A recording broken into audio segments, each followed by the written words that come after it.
इतनी एफर्ट्स के बाद ये मुज़ाकरात का दूसरा दौर है या इसको हम मुआहिदा समझें कि मुआहिदे के साइन करने के लिए ये लोग तमाम लोग तशरीफ़ ला रहे हैं। जब डोनाल्ड ट्रंप ने ये बात कही थी कि मैं खुद भी आऊंगा दस्तखत के वक्त पे, इंडिकेशन क्या थी उस टाइम पे? इंडिकेट कर दिया गया था कि जब उन्होंने दस्तखत करने की बात की थी कि ऑब्वियसली मुआहिदा जो है वो that is in its final stages. Donald Trump साहब इस वक्त फंस चुके हैं। अब नेतन्याहू और डोनाल्ड ट्रंप के दरमियान भी एक डेडलॉक है, क्योंकि डोनाल्ड ट्रंप इससे निकलना चाह रहे हैं जबकि नेतन्याहू जो है वो इसको प्रोलॉन्ग करना चाह रहे हैं। डोनाल्ड ट्रंप करना क्या चाह रहे हैं? उन्होंने कहा कि डील ना हुई तो मैं वो करूंगा जो कि 47 साल में किसी सदर ने नहीं किया होगा। इस खित्ते के अंदर अगर अमेरिका इसको प्रोलॉन्ग करता है जंग को, तो बहुत सारे जो इत्तेहादी ममालिक हैं, अगेन रशिया एंड चाइना की मैं बात करूंगी, वो भी फ्रंट पे सामने आएंगे। आम आवाम भी पाकिस्तानी सोच रहे होंगे कि हम इतनी एफर्ट कर रहे हैं, हमने इतना बड़ा कॉन्फ्लिक्ट जो है वो हल करवाने जा रहे हैं, हम लोग ऑलमोस्ट करवा ही दिया हुआ है, पाकिस्तान को क्या मिलेगा इससे? पाकिस्तान एशिया का टाइगर बन के सामने आएगा जनाब। अस्सलाम वालेकुम, सुनो पॉडकास्ट के साथ मैं हूं इमरान सनाउल्लाह। इस्लामाबाद मुज़ाकरात का फैसला कुन मरहलाबान पहुंचा है। डोनाल्ड ट्रंप ने भी ऐलान कर दिया है कि हमारी मुज़ाकराती टीम जो है वो कल पाकिस्तान पहुंचेगी। तैयारियां मुकम्मल हैं। एडवांस वफूद जो हैं वो किसी हद तक पाकिस्तान पहुंच चुके हैं, कुछ पहुंच भी रहे हैं। सिक्योरिटी के भी सख्त इंतजाम किए गए हैं। इसके साथ साथ अमेरिका की जो सिक्योरिटी है, स्पोर्टिंग टीम है, लॉजिस्टिक स्टाफ है, वो भी इतलात हैं कि पाकिस्तान जो है वो पहुंच चुका है। बुलेट प्रूफ और बम प्रूफ गाड़ियां भी खुसूसी जहाज़ पर पाकिस्तान पहुंचाई जा चुकी हैं। और डोनाल्ड ट्रंप ने कहा है कि यकीन है हम एक मुआहिदे पर पहुंच जाएंगे। मुज़ाकरात का उन्होंने बताया कि अगला दौर मंगल को होगा और मंगल ही वो दिन है जब जंग बंदी जो है उसका लास्ट यानी कि 21 तारीख बनती है। तो इसी पर जी हम बात करेंगे। मैं ज्वाइन कर लिया माहिर बैनुल-अक़वामी अमूर सिद्रा सदुज़ी साहिबा ने। सिद्रा साहिबा, आपके वक्त का बहुत बहुत शुक्रिया। सिद्रा साहिबा, एक तरफ तो नज़र आ रहा है कि टीमें जो हैं पाकिस्तान कुछ पहुंच चुकी हैं, बाकायदा दूसरा दौर जो है वो शुरू हो रहा है। अब ज़रा ये बताइए, इतनी एफर्ट्स के बाद ये मुज़ाकरात का दूसरा दौर है या इसको हम मुआहिदा समझें कि मुआहिदे के साइन करने के लिए ये लोग तमाम लोग तशरीफ़ ला रहे हैं और एक ऐसे मौके पर, और साथ साथ धमकी भी दे दी डोनाल्ड ट्रंप ने कि अब कोई नरमी जो है वो नहीं बरती जाएगी। तो क्या हम समझें, क्या उम्मीद रखें कि मुआहिदा हो रहा है या अभी भी मुज़ाकरात तक ही हम लोग अटके हुए हैं?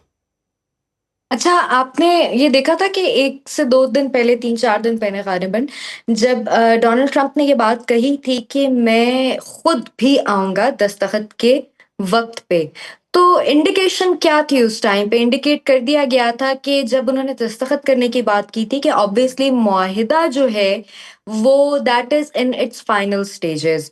और जो अभी थोड़ी देर पहले भी मैं एक प्रोग्राम में बात कर रही थी कि जिस तरीके की वहाँ से डूबियस किस्म की ट्वीट्स आती हैं या डूबियस किस्म के बयानात आते हैं कि जहाँ पे वो प्रेशर टैक्टिक्स को भी यूज़ कर रहे हैं और वहाँ पे वो मुज़ाकरात बल्कि मुआहिदा भी करना चाह रहे हैं।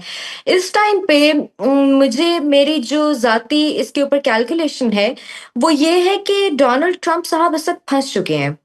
क्योंकि उन्होंने अपनी मिसकैलकुलेशन के तहत ये जंग शुरू तो कर ली थी, और एक बहुत जो इसके अंदर कॉन्स्पिरेसी थ्योरी है वो ये है कि उन्होंने नेतन्याहू के कहने पे इतनी बड़ी मिसकैलकुलेशन कर ली, लेकिन अब नेतन्याहू और डोनाल्ड ट्रंप के दरमियान भी एक डेडलॉक है, हम्म। क्योंकि डोनाल्ड ट्रंप इससे निकलना चाह रहे हैं जबकि नेतन्याहू जो है वो इसको प्रोलॉन्ग करना चाह रहे हैं, जो कि उनका एक वेस्टेड एजेंडा है ग्रेटर इज़राइल का। क्योंकि ईरान को फ़तह किए बगैर उनका अगले जो है वो हदफ को हासिल करना मुश्किल हो जाएगा।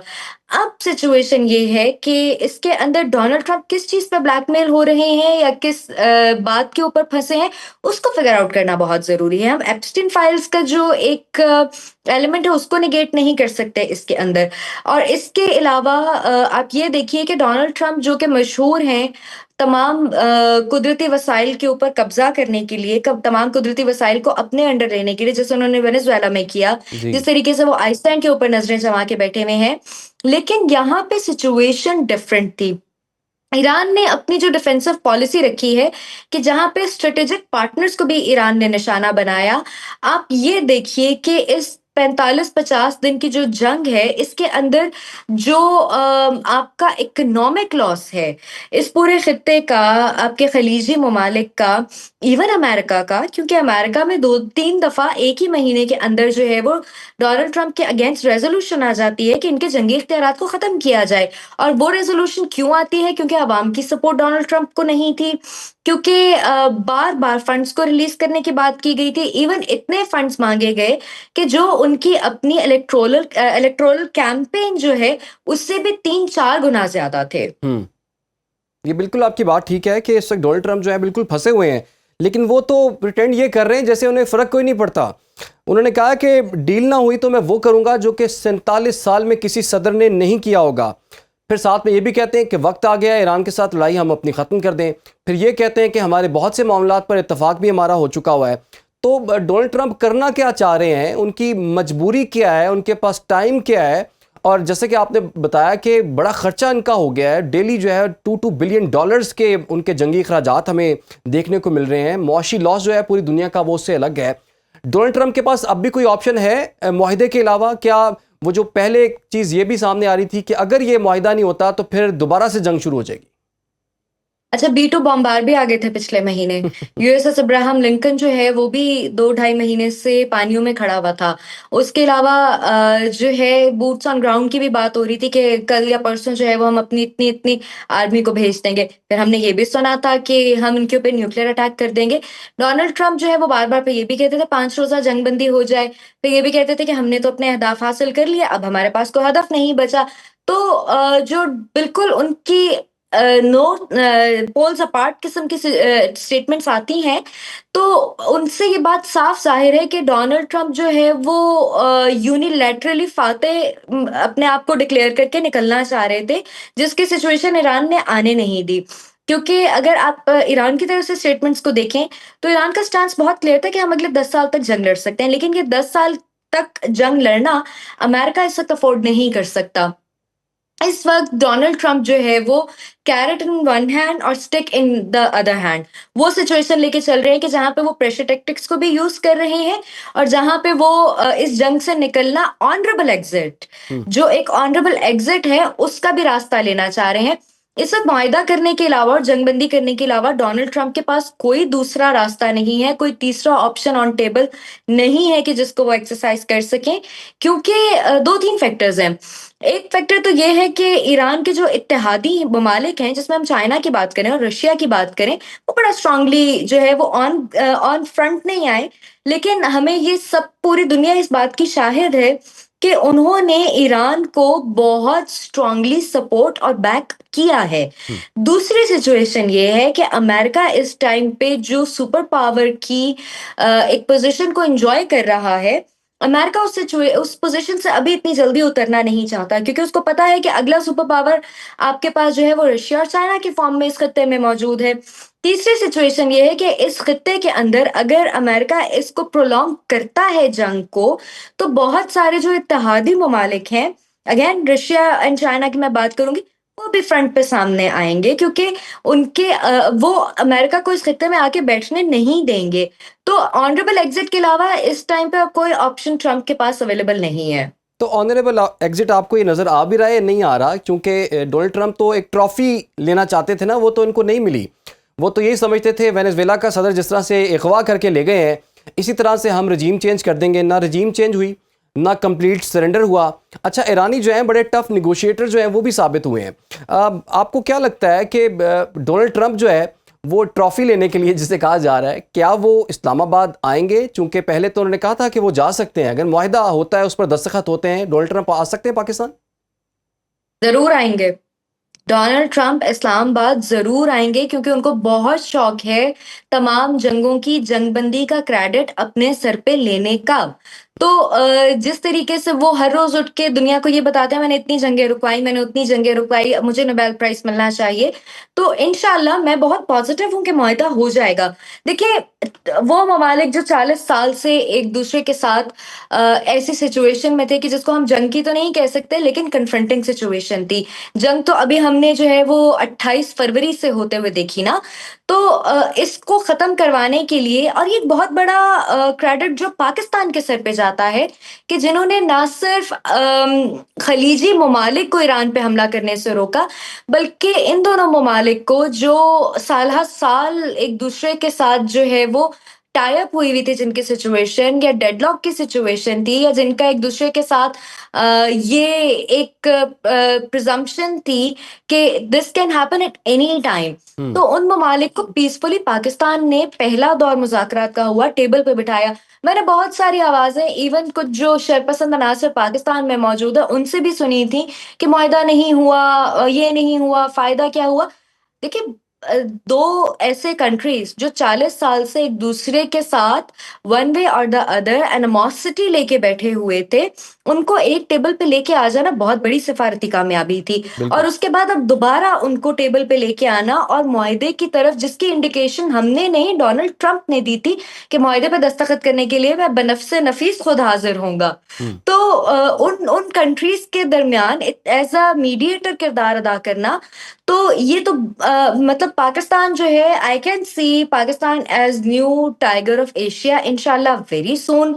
और ये एक बहुत बड़ी कामयाबी है और ये एक बहुत बड़ा स्टेप है towards the achievement of the piece.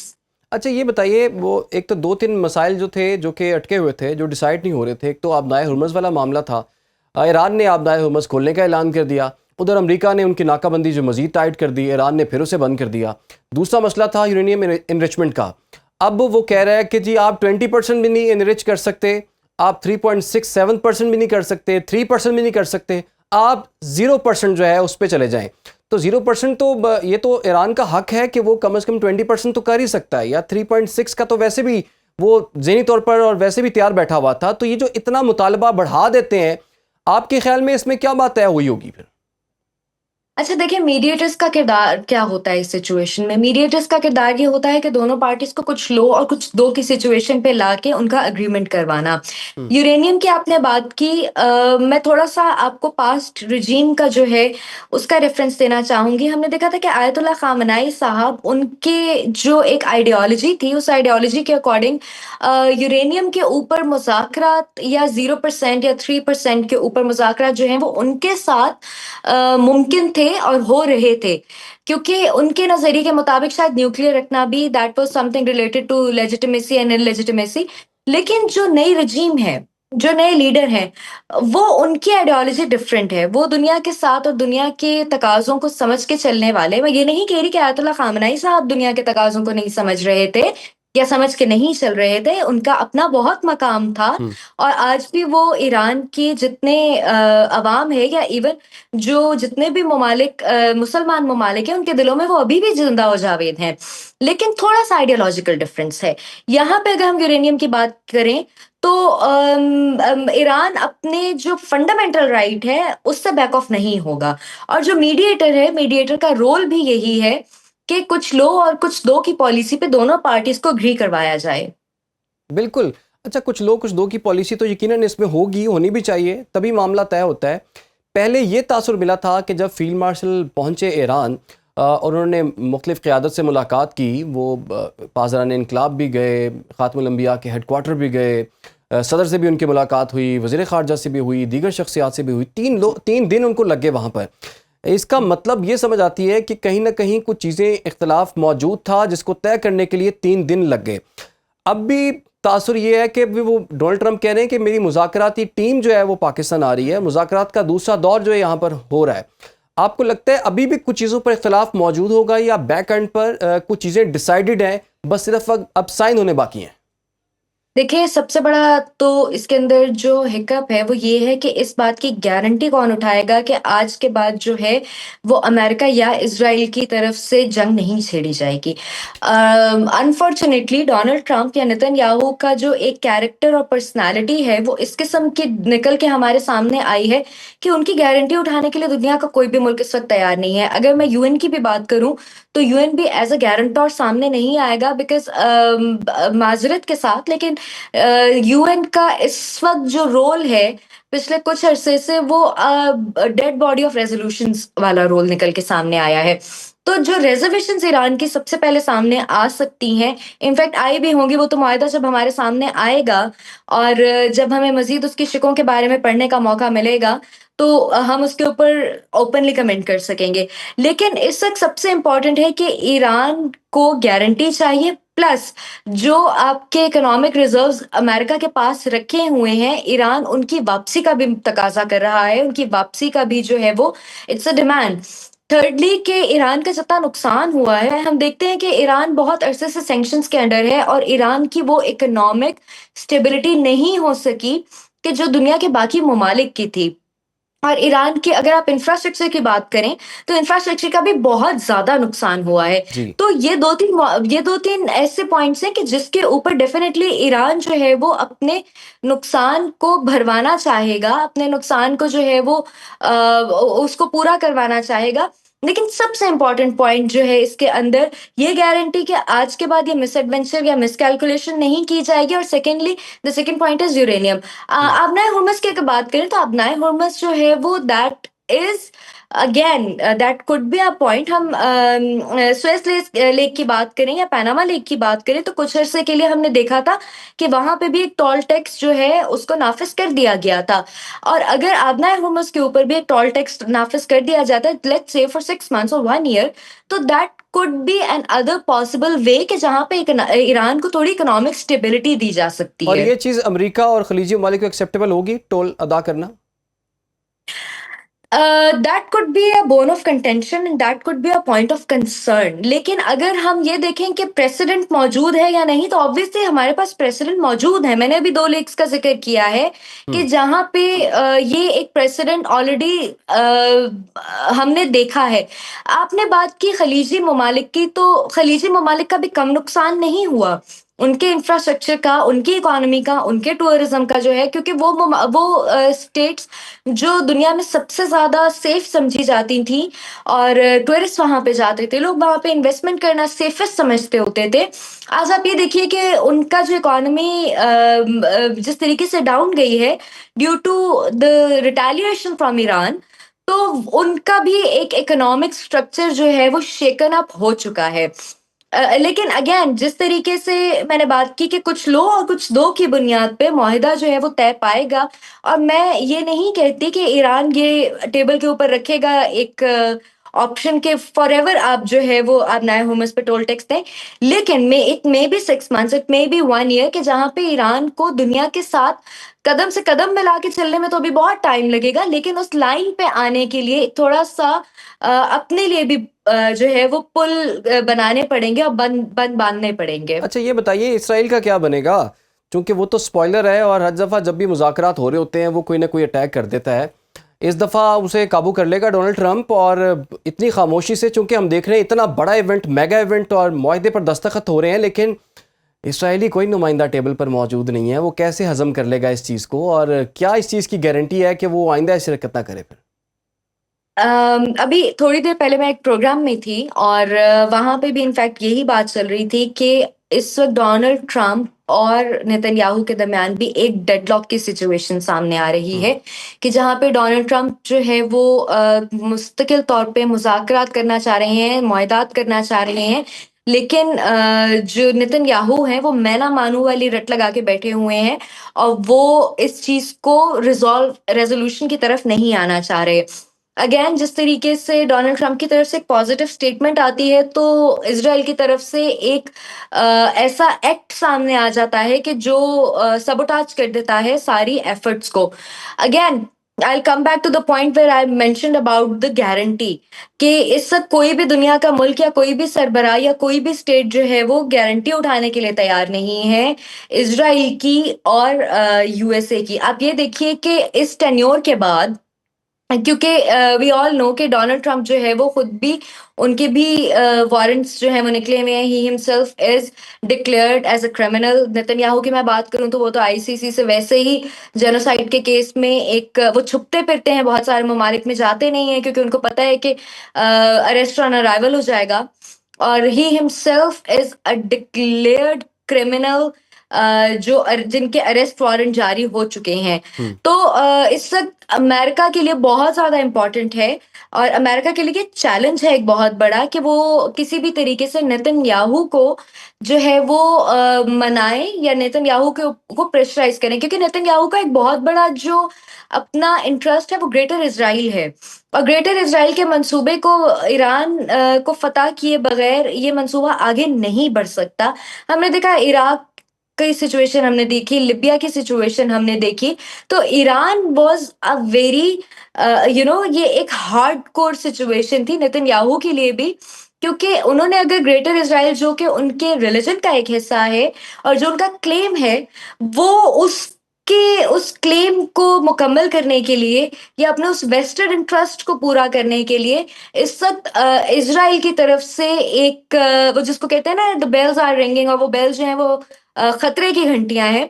That could be a situation, but that situation should be end would be end could be managed by Trump, sorry I was about to say Trump याहू, Donald Trump. एक ही बात है वैसे, दोनों एक ही हैं।